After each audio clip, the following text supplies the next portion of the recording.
बिस्मिल्लाहिर्रहमानिर्रहीम। कैसे हैं भैया आप लोग? रटना नहीं है, समझना है। Reduced syllabus in text book board 9 matric mathematics, chapter number 1 sets, MCQs और लो मार्कर खत्म। Sets MCQs part 5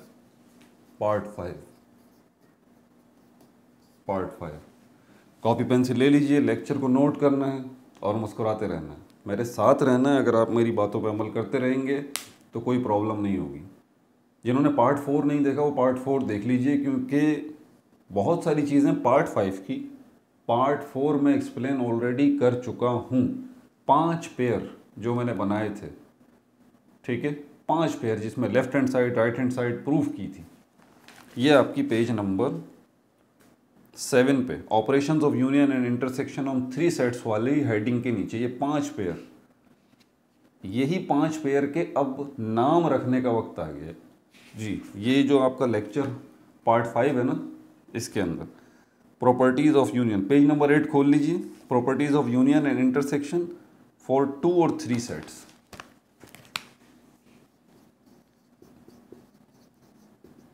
properties of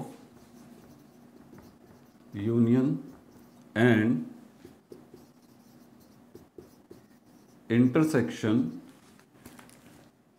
for 2 or 3 sets, for 2 और 3 sets। इसमें क्या क्या है?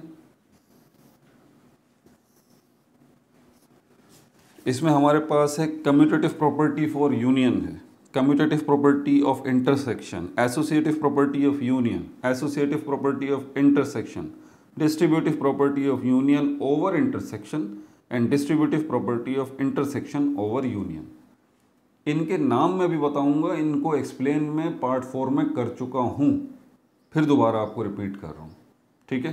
पार्ट 4 आपने देखा होगा और अभी देखें मैं आपको यहां पर बताता हूं।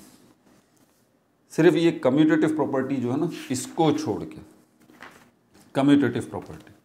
तो नंबर 1 कम्यूटेटिव प्रॉपर्टी, मैंने कहा मेरे साथ रहिए, वीडियो पॉज कर दीजिए, रजिस्टर उठा लें, पेन ले लें, साथ साथ आपने प्रूफ करना है। एग्जाम्पल हमारे पास कौन सी होंगी? दोबारा वही हमारे पास एग्जाम्पल्स जो हैं वो 3 एग्जाम्पल्स ले लेते हैं। ABC 3 सेट्स ले लेते हैं, उन्हीं के ऊपर वर्कआउट कर लेंगे, ठीक है। ए हमारे पास पहले भी क्या था, 1 2 3 4। बी क्या है हमारे पास, 2 4 6 8। और सी है हमारे पास 1 3 5 और 7। ये 3 सेट्स पार्ट 4 में भी लिए थे, ये पार्ट 5, इसलिए कह रहा हूँ पार्ट 4 नहीं देखा ना, पार्ट 4 देखिए। कम्यूटेटिव प्रॉपर्टी ऑफ यूनियन, पहली प्रॉपर्टी, ये बहुत आती है, आप लोगों ने कितनी दफ़ा सुनी होगी ये कम्यूटेटिव प्रॉपर्टी ऑफ यूनियन। आगे फिर ये आगे भी आएगी commutative commutative commutative commutative. Commutative word का मतलब क्या है? इसका मतलब होता है अदल बदल, अदल बदल करना। अदल बदल मतलब जगह तब्दील कर देना। ए वहां चला जाएगा, बी वहां, अदल बदल, ठीक है। लेन देन करना, जगह तब्दील कर देना, लेन देन नहीं, एक्सचेंज नहीं, जगह चेंज कर देना, अदल बदल करना है कम्यूटेटिव वर्ड का मतलब है। तो ये कम्यूटेटिव जहां भी आए ना, आप समझ जाइएगा अदल बदल का कोई सिस्टम है इसके अंदर। मिसाल के तौर पर ये है हमारे पास A union B, B union A. अब देखिए ये लॉ भी है, ये लॉ भी है। इसको अब जो बात बता रहा हूँ ज़रा ध्यान से सुनिए, ये लॉ भी है, प्रॉपर्टी है, ये लॉ भी है। लॉ क्या है पहले भी कई दफ़ा बताया। ये क्या है लॉ? ये एक क्लेम है, एक दावा है, एक चैलेंज है। क्या चैलेंज है, क्या दावा है, क्या क्लेम है, क्या लॉ है? ये 4-5 लफ्ज़ों का एक ही मतलब है, क्लेम या दावा। कोई चैलेंज कर रहा है, क्या चैलेंज कर रहा है भाई? चैलेंज वो ये कर रहा है कि भाई आप 2 सेट ले लीजिए, ए और बी, इनको आप यूनाइट करें, ठीक है। जैसे कि हमारे पास ए बी है, तो इसको यूनाइट कर लेते हैं, ए यूनियन बी। क्या निकलेगा हमारे पास 1 2 3 4। यूनाइट मतलब एक जगह इकट्ठा कर दें, रिपीटेशन नहीं होनी चाहिए, बीच में कॉमा होना चाहिए। 1 2 3 4 और 6 और 8, ए यूनियन बी। तरतीब देखें, पहले ए रखा है फिर बी रखा है। वो बोल रहा है आप इसकी तरतीब चेंज कर दें, अदल बदल कर दें, जहाँ ए है वहाँ बी कर दें, जहाँ बी है वहाँ ए कर दें, उसके बाद आप इसको यूनाइट करें तो जवाब आपका सेम आएगा। इक्वल का निशान लगा हुआ, जवाब आपका सेम आएगा, इक्वल का निशान लगा हुआ। अच्छा भाई जवाब सेम आएगा, क्यों? ये चैलेंज है आपका। हाँ ये चैलेंज है, आप करके देख लें। चैलेंज है हमारा ये, तभी तो हम इसको कह रहे हैं चैलेंजिंग बात है ये, तभी तो हम इसको लॉ कह रहे हैं, तभी तो हम इसको प्रॉपर्टी कह रहे हैं। ठीक है, अब यहाँ पर देख लेते हैं बी यूनियन ए, क्या ऐसा ही होगा? तो देख लें आप। अब बी यूनियन ए में बी और बी के रखें या ए के रखें, बात तो एक ही है। इससे रखने एलिमेंट्स प्लेस करने में कोई फ़र्क नहीं पड़ता। क्या आप 2 को यहाँ रख दें, 1 को यहाँ रख दें, 7 को यहाँ रख दें, इससे कोई फ़र्क नहीं पड़ता, लेकिन तरतीब अच्छी लगती है। नंबर्स में पहले 1 रखें 2 रखें, तो ए वाले फिर दोबारा पहले रख लेंगे हम, कोई फ़र्क नहीं पड़ता। ठीक है, तो 1 2 3 4, अब बी वाले 6 और 8, तो मैं बता चुका हूँ उससे कोई फ़र्क नहीं पड़ता। आप बी वाले पहले रख लें, 6 और 8 को पहले रख लें, उसको बाद में रख लें, तो जवाब अब भी बराबरी है। तो यही तो चैलेंज है, यही तो लॉ है, यही तो प्रॉपर्टी है, यही तो वो कह रहा है कि तरतीब से कोई फ़र्क नहीं पड़ता, अदल बदल कर दीजिए। यही तो है कम्यूटेटिव प्रॉपर्टी ऑफ यूनियन। ठीक हो गया, तो इसको हम कहते हैं ए यूनियन बी बराबर है बी यूनियन ए। ठीक है, अब आगे चलते हैं। ये याद रहे कि ये अदल बदल की प्रॉपर्टी है, कम्यूटेटिव प्रॉपर्टी है, यूनियन की, इंटरसेक्शन की अभी आएगी आगे चल के। इसमें 6 प्रॉपर्टीज़ हैं जिनको हम डिस्कस करेंगे। मिटा दूं? ठीक है, ये तो सर आसान था। हाँ भाई आसान था, कब मना कर रहे हैं। अगली प्रॉपर्टी देखें,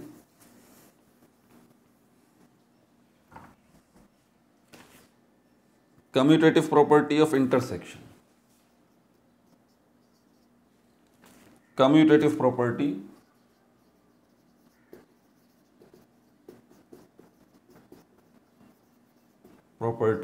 ऑफ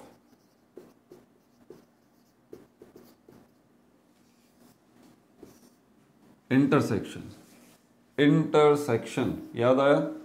हाँ सर, जो एक जैसे नज़र आएंगे उनको एक जगह पे कर लेंगे। ठीक है, ये कम्यूटेटिव प्रॉपर्टी है तो इसमें भी क्या हो रहा है, अदल बदल हो रहा है, लेकिन इस दफ़ा इंटरसेक्शन पॉइंट ऑफ व्यू से अदल बदल होगा। मिसाल के तौर पर ए इंटरसेक्शन बी बराबर है बी इंटरसेक्शन ए, तो पहले ए इंटरसेक्शन बी, ये क्या है, ये भी चैलेंज है। वो बोल रहा है तरतीब से कोई फ़र्क नहीं पड़ता, अदल बदल करने से कोई फ़र्क नहीं पड़ता, जवाब वही आएगा आपका। तो ए इंटरसेक्शन बी कर लें, पहले मैच कर रहे हैं दोनों में। 1 है यहाँ पर, यहाँ नहीं है, 2 है मैच कर रहा है, 3 है नहीं मैच नहीं कर रहा, 4 मैच कर रहा है, तो हमारे पास यहाँ पर 2 और 4 बस यही मैच कर रहे हैं।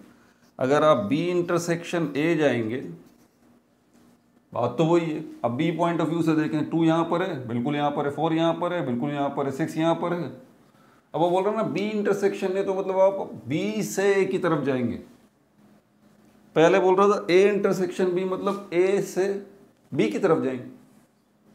ठीक, तो यहाँ पर दोबारा हमारे पास 2 और 4 आ जाता है, बराबर है, प्रूफ हो गया। अदल बदल करने से कोई फर्क नहीं पड़ा, जवाब आपका वही है। ठीक है, दूसरी प्रॉपर्टी भी हो गई। अब जो प्रॉपर्टीज मैं बताने जा रहा हूँ, अब यहाँ पर देखूँ आपका जहन कितना काम करता है। पिछली वीडियो आपने की है ना, मैंने नसीहत की थी, बोरिंग ज़रूर है लेकिन मेरे साथ रहें। 5 पेयर हमने बनाए थे, जिसमें चौथा पेयर शायद मैंने खुद ही गलत कर दिया था, मिस्टेक हो गई थी उसके अंदर। मैंने कहा था ये खुद ही देख लीजिएगा, कोई इतना बड़ा इशू नहीं है। बहरहाल तीसरी प्रॉपर्टी इसके अंदर क्या है, तीसरी प्रॉपर्टी बताने से पहले वो पेयर ना सामने रख दूँ आपके। वो पेयर कौन सा था, ये वाला पेयर था, A union B union C, ये था ये हमारे पास। हाँ, पेज नंबर 7 खोल के आप देख लें, पहला ही पेयर, फर्स्ट पेयर जो था, A union B union C, A union B union C, ये किसके बराबर है? उसने बोला A union B union C, यही था ना। हमने इस पेयर का नाम नहीं दिया था, पार्ट 4 की बात कर रहा हूँ, पार्ट 4। याद है पहला पेयर यही था, इसका नाम नहीं दिया था। इसका नाम क्या है, इसको हम कहेंगे यहाँ पर एसोसिएटिव प्रॉपर्टी। एसोसिएटिव प्रॉपर्टी, और एसोसिएटिव प्रॉपर्टी भी हमारे पास दो आ गई अब। Associative property, associative property law, associative property किसकी, ऑफ यूनियन, ऑफ यूनियन। अब यहां पर हमारे पास जो है वो, अब ये फिर पूछेंगे आप सर ये एसोसिएटिव का मतलब भी बता दीजिए। एसोसिएटिव का मतलब है ताल्लुक, एसोसिएटिव का मतलब है ताल्लुक, मुताल्लिक, ठीक है। तो यहां पर वो कह रहा है कि ब्रैकेट लगा दिया उसने। अब इसको एक्सप्लेन नहीं करूंगा, मैं कह रहा हूं कि इसको मैं पेयर 1 के नाम से पार्ट 4 में एक्सप्लेन कर चुका हूं, अननेसेसरी है दोबारा इसको एक्सप्लेन करूं, वही एग्जांपल्स हैं, ठीक है। तो यहां पर ये बोल क्या रहा है, ब्रैकेट का मकसद क्या है, ब्रैकेट कि पहले इसको सॉल्व करें, बी और सी का यूनियन निकालिए पहले, और जो बी और सी का यूनियन निकले उसको यूनियन बनाइए ए के साथ। तो जो जवाब आएगा वो इसके बराबर आएगा। अब इसके बराबर कैसे आएगा, इसको फिर अलग से इसको भी आप सॉल्व कीजिए, लेफ्ट हैंड साइड और राइट हैंड साइड करके मैंने पूरे तरीके से इसको एक्सप्लेन किया, ठीक है। राइट हैंड साइड लेंगे तो यहां पर भी ब्रैकेट इस पे लगा हुआ, ब्रैकेट का मतलब ये होता है कि पहले भाई इसको करना है। तो ए यूनियन बी कर लीजिए आप, तो ए यूनियन बी जो आएगा उसको यूनियन कर लीजिए सी के साथ। आप चेक करें कि जवाब जो इसका निकलेगा वही इसका निकलेगा। यही तो क्लेम है, यही तो दावा है, यही तो प्रॉपर्टी है, यही तो चैलेंज है, ठीक हो गया भाई। अब आगे चलते हैं, एसोसिएटिव प्रॉपर्टी ऑफ इंटरसेक्शन, चौथी प्रॉपर्टी। याद आ रहा होगा जिन्होंने पार्ट 4 मेरे साथ किया है, बिल्कुल उन्हें टेंशन नहीं होगी। एसोसिएटिव प्रॉपर्टी ऑफ इंटरसेक्शन, अब बताऊंगा नहीं, थोड़ा सा रुकें, हाँ थोड़ा सा रुकें। एसोसिएटिव है, समझ गए, हाँ सर ये ही शक्ल होगी, ए बी सी भी होगा, ब्रैकेट भी या इसका यहाँ होगा, इसका ब्रैकेट यहाँ होगा, बिल्कुल। लेकिन अब वो था एसोसिएटिव प्रॉपर्टी ऑफ यूनियन, ये है इंटरसेक्शन। तो अब क्या चेंज करें, हाँ ये चेंज करें, ये यूनियन हटा के इंटरसेक्शन, यूनियन हटा के इंटरसेक्शन, यूनियन हटा के इंटरसेक्शन, यूनियन हटा के इंटरसेक्शन। अब पार्ट 4 के अंदर इसको भी हम कर चुके हैं, किस नाम से, पेज नंबर 7 खोल लें, सेकंड पेयर जो आपको नज़र आ रहा है, सेकंड पेयर के नाम से पार्ट 4 में याद है पूरा एक्सप्लेन कर दिया, एग्जाम्पल दे के, यही एग्जाम्पल सी। और इसमें क्या किया था हमने, हमने इसमें बी इंटरसेक्शन सी पहले किया, और बी इंटरसेक्शन सी का जो जवाब निकला उसको इंटरसेक्ट किया ए के साथ, तो एक नया जवाब आया। फिर हमने इसको किया राइट हैंड साइड करके, बहरहाल वो सारी तफसीलात पेयर 2 के नाम से हो चुकी, किसके अंदर, पार्ट 4 के अंदर, देख लीजिएगा। लिंक नहीं मिलता तो कमेंट में बताएं, मैं लिंक दे दूंगा। अच्छा 4 प्रॉपर्टीज हो गई, ठीक है।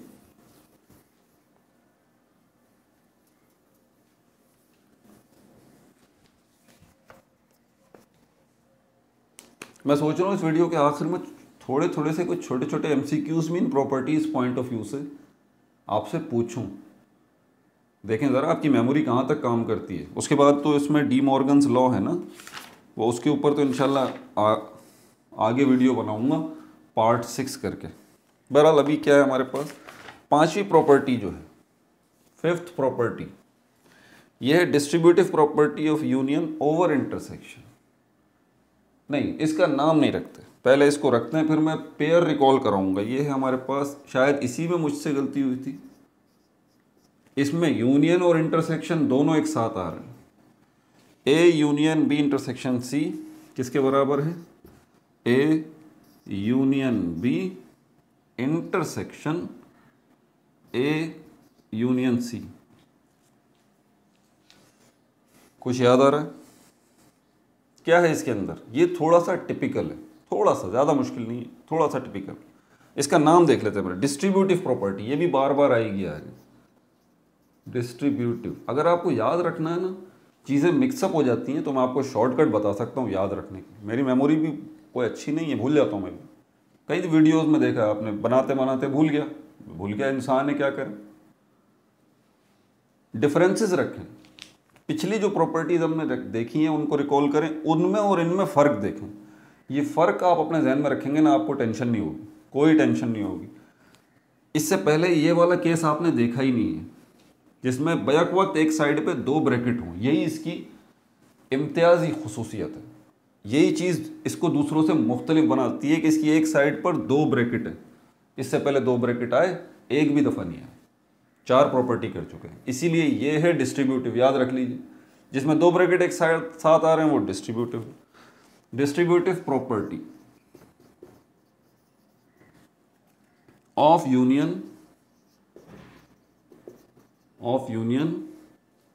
Over intersection. अच्छा, मैं इन दोनों को एक साथ लिखूंगा तक, क्योंकि ये वरना इसमें थोड़ा सा सिर्फ इसकी हेडिंग्स में फ़र्क है, इस वजह से गड़बड़ हो सकती है, इसलिए मैं इनको छठे को भी एक साथ लिख रहा हूँ। यह है distributive property of union over intersection. Chhathi property आपके ख्याल में क्या होगी? Distributive property of intersection over union. ठीक है,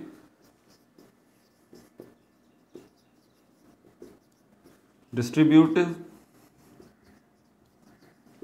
प्रॉपर्टी ऑफ इंटरसेक्शन, अब क्या आ जाएगा?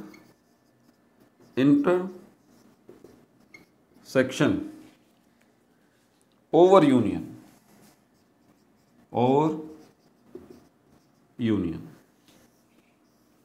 याद करें साथ साथ, मेरे साथ साथ रहें और याद करें, याद भी करवा रहा हूं आपको। Distributive property of union over intersection, note भी करना है साथ साथ। ये यूनियन ओवर इंटरसेक्शन है, ये इंटरसेक्शन ओवर यूनियन है। यूनियन ओवर इंटरसेक्शन में क्या है, यहाँ पर क्या नज़र आ रहा है आपको? ये 2 ब्रैकेट तो हैं, इसमें कोई शक नहीं है। यहाँ पर सिंगल ब्रैकेट है, कोई शक नहीं है। लेकिन ये जो यूनियन है शुरू में, इस हिसाब से यहाँ यूनियन है। याद रखने का ट्रिक बता रहा हूँ, यूनियन है। क्या है? Distributive property of union over intersection. तो शुरू में देखें यूनियन आ रहा, उसके बाद distributive property of intersection over union. अब इसका नाम क्या आएगा? सोचिए। तो यहाँ ए यूनियन था, यहाँ पर ए इंटरसेक्शन हो। पहली चीज़ आपने पकड़ ली ना, बस इसको याद रख लें, ये आपको खुद ही याद हो जाएगा। अभी आपने याद कर लिया तो ए यूनियन था, यहाँ पर क्या हो जाएगा? A intersection. ये बी इंटरसेक्शन सी था ब्रैकेट के अंदर, देखिए दोनों है ना, यूनियन इंटरसेक्शन दोनों है। बी इंटरसेक्शन सी अगर ब्रैकेट में है तो यहाँ क्या होगा? B union C. B union C, देखें कैसे याद हो जाएगा अभी?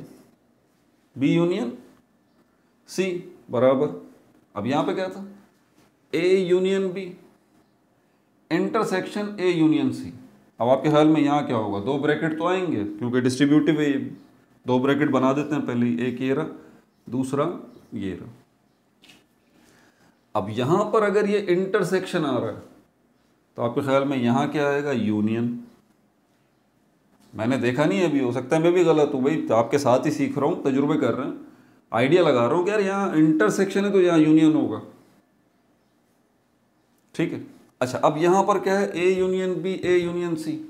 तो अगर यहाँ ए यूनियन बी है तो यहाँ ए इंटरसेक्शन बी होगा, और यहाँ ए यूनियन सी है तो ए इंटरसेक्शन सी होगा। चलें चेक करें यहाँ पर हाँ बिल्कुल एग्जैक्टली यही है जो आइडिया लगाया था। समझ में आ रही है बात? तो ये 6 प्रॉपर्टीज़ हैं आपकी, जो कि अभी के अभी मैंने एक्सप्लेन कर दी। अब सवाल ये पैदा होता है, सर पार्ट 4 में क्या आपने इसको एक्सप्लेन किया? क्या पार्ट 4 में आपने इसको एक्सप्लेन किया? पार्ट 4 में आपने जो 5 पेयर बनाए थे, हाँ 5 पेयर बनाए थे भाई, 5 पेयर बनाए थे। चले चेक करते हैं वो। अभी जिन्होंने 5 पेयर पे प्रैक्टिस की होगी उनको तो याद होगा। 5वां पेयर शायद इससे मिलता जुलता है, एग्जैक्टली, लेकिन फ़र्क सिर्फ उसमें कितना है और इसमें कितना है। पार्ट 4 के अंदर जो 5वां पेयर हमने बनाया था उसमें और इसमें फ़र्क क्या है? उसमें फ़र्क सिर्फ इतना है कि पेयर 5 के अंदर हमने सिर्फ इन ब्रैकेट्स को लिया था, इन ब्रैकेट्स को हमने प्रूफ किया था इन ब्रैकेट्स के साथ। यानी कि अगर हम distributive property of union over intersection की राइट हैंड साइड लें और distributive property of intersection over union की भी राइट हैंड साइड लें और इन दोनों को बराबर करें, और यही हमने किया था पेयर 5 में पार्ट 4 के अंदर, जिसमें वैल्यूज रख के हमने साबित किया था कि इसकी ये वाली साइड इसकी ये वाली साइड के बराबर है, इसकी ये वाली साइड इसकी ये वाली साइड के बराबर है। ठीक है सर, हमने साबित किया था, याद आ गया, बिल्कुल याद आ गया। हमने इस साइड को लेफ्ट हैंड साइड रखा था और इसको राइट हैंड साइड रखा था, काफ़ी टाइम लगा था उसमें, लेकिन हमने साबित कर दिया था कि ये और ये बराबर है पार्ट 4 के पेयर 5 में। लेकिन ये कहाँ चला गया? Left hand side A union B intersection C and, क्या इनको भी तो हमने प्रूफ नहीं किया? शायद बिल्कुल किया है भाई, बिल्कुल किया है। पार्ट 4 के अंदर हमने इसको भी लिया हमने और इस साइड को भी लिया और वैल्यूज रख के हमने साबित किया कि लेफ्ट हैंड साइड इस राइट हैंड साइड के बराबर है। अब ये पेयर कौन सा होगा पार्ट 4 के अंदर? तो पेज नंबर 7 खोलिए, ये आपको ये वाली साइड नज़र आ जाएगी। कहाँ है ये pair 3 A union B intersection C और A intersection B union C, ये पेयर 3 के अंदर हमने इसको प्रूफ किया, इसकी लेफ्ट हैंड साइड को। समझ में आ रही बात? मैं इस चीज़ से इनकार नहीं करता कि ये आसान काम नहीं है, ये मुश्किल है, इसमें कोई शक नहीं है। ठीक है, ये मुश्किल है, लेकिन देखें आप या तो मुश्किलों से भाग जाइए, क्योंकि इनमें से MCQs आपके बनेंगे, ये बात तय है, ये बात तय है। पार्ट 4 बड़ा ही अहम है, जिसके अंदर मैंने वैल्यूज़ रख के इनको एक्सप्लेन किया। अपना बहुत ज़्यादा ख्याल रखिएगा। पार्ट 6 के अंदर डी मॉर्गन्स लॉ और क्या है आगे इसमें वेन डायग्राम। बच्चे जो है उसका भी बोल रहे हैं कि चैप्टर नंबर 12 और 13 है मैथमेटिक्स का, फिज़िक्स भी पढ़ी हुई है, उसको भी आगे लेके चलना। तो चैप्टर नंबर 12 और 13 वाकई बहुत ही ट्रिकी है, उसको भी देखते हैं इंशाल्लाह। उसके बाद डी मॉर्गन्स लॉ है, वेन डायग्राम्स हैं, ये हो जाएगा। डी मॉर्गन्स लॉ और वेन डायग्राम्स इसका भी हो जाएगा, आसान ही है, कोई मुश्किल नहीं है। उसके बाद जो है ऑर्डर्ड पेयर्स वाला वो टेंशन है। बहरहाल अपना बहुत ज़्यादा ख्याल रखिएगा, जितना ज़्यादा शेयर कर सकते हैं शेयर करें। No like no subscribe, only share.